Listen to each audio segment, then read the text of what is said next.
పెళ్లి కూతుర్ని పిలిపించమంటావా? పిలిపించమంటాడు బావా, అందుకే వచ్చింది. పిలిపించు. అమ్మాయిని ఒకసారి పిలిపించండి. కూర్చోండి, పిల్ల తండ్రి నేను ఉన్నానుగా, పిలుస్తాను. అమ్మా, రాజన్న వచ్చినాడు, పెళ్లి కొడుకు రాంబ్రహ్మ వచ్చినాడు, వాళ్ళ సైడ్ బంధువులు అందరూ వచ్చినారు. ఒక్కసారి వచ్చిపోమ్మా మెరుపుతీగా. వెళ్ళిపోదాం. తప్పురా. తప్పేంటండి? ఇందాక చీర కనపడింది, ఇప్పుడు అసలు ఏమి కనపడా. ఏమి చూడకుండా పెళ్లి చేసుకుంటావా? పిల్లకి కొంచెం సిగ్గెక్కువ. అసలు పెళ్లి చూపులకు వచ్చావా? మొదటి ఇంట్లో పరుగు పద్ధతి చుట్టానికి వచ్చావా? రేయ్ బ్రహ్మం, అరవకు.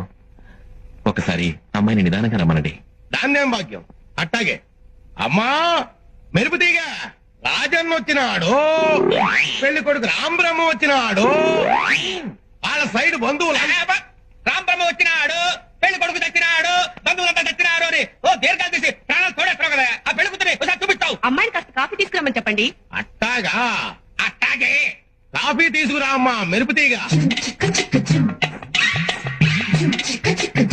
కాఫీ నాకు అలవాట్లేదమ్మా. Coffee welcome. కాలిందా? పెళ్లి కొడుకు ఇతనమ్మా, బాగా చూసుకో. ఇంతసేపు మిమ్మల్ని చూస్తున్నాను, వాణ్ణి చూస్తేనే డోకొస్తుంది. ఈ జన్మలో నాకు పెళ్లి కాదయ్యో.